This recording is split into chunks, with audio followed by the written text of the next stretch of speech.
well as the ranking member on the Congressional Executive Commission on China. That is all to say is, in a bipartisan way, in a bicameral way, over the years, there has been a real commitment to shining a bright light.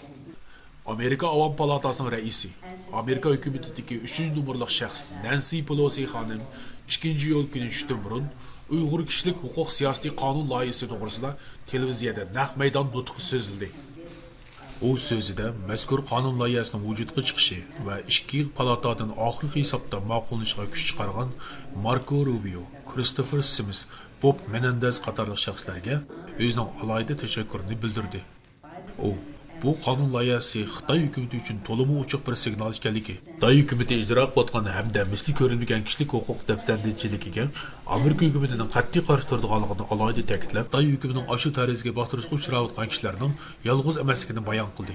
Nancy Pelosi xonim bu to'g'risida so'z qilib, Xitoy hukumati u kishilarni dunyo unutib ketdi. Ular bilan hech kimning kori yo'q deb qarayotdi. Ammo u insonlar unutilgani yo'q. Dal shu sababdan biz ikki partiya birlikda bu qonun loyihasini bu yerga elib chiqqanligimizdan sharaf his qilamiz, dedi. Nancy Pelosi xonim so'zining davomida Tiananmen qirg'inchiligining 31 yillik xotirasida Xitoy hukumatining Hong Kong va Tibetdagi zo'ravonligi astas tutilgandek, bu qitim Uyg'urlarga navbat kelganligi, ular duch kelayotgan zulm bargan sari yuqori pallaga chiqayotganda, ularning hargiz bu yo'ldan to'xtab qolmaydiganligini bildirdi.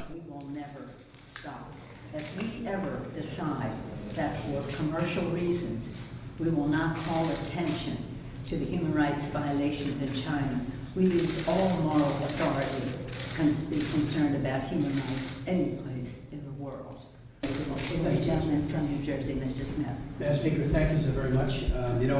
As you mentioned, on the eve of the 31st remembrance of the Tiananmen Square massacre, which the Chinese government continues to this day to deny. Amerika Davlat Majlisi tarmog'idagi Xitoy ishlar va ijroiya komitetining raisi Christopher Smith alohida so'z qilib, navbatda Uyg'urlarning Xi Jinping ijro qilayotgan qirg'inchilikning qurbonlari bo'layotganligini sharhlab o'tdi. O so'zida bu sepi o'zining qirg'inchilik, hozir milliondan ortiq odam yig'ilish lagerlarida, butkul Uyg'urlar parakentlikda deb ko'rsatdi. Millions more are harassed every single day, often beaten. Families have been torn apart. Whole families, Badia Kadir, the great human rights leader who is in this area. O, lager şahidi Mexrikul Tursun'un bayanlarını naql keltirib, Uyg'urlarning musulmon bo'lganligi va Uyg'ur milliy kimligi sababini bu xildagi qirg'inchilikqa duch kelayotganligi, ularning hammasining dal Xitoy raisi Xi Jinpingning bir qo'lliq yo'l yo'riqi bilan to'sqinlik qilguvchi barliq omillarni rehimsizlik bilan yanjib tashlash shaklida qiynash vositasi orqali ijro bo'layotganligini sharhlab o'tdi. Internment, tortured. She said, 60 plus women were all in one cell. They couldn't even sleep at night. Thank you, Speaker, for inviting me. Thank you so much for your leadership, and now I'm honored to sign.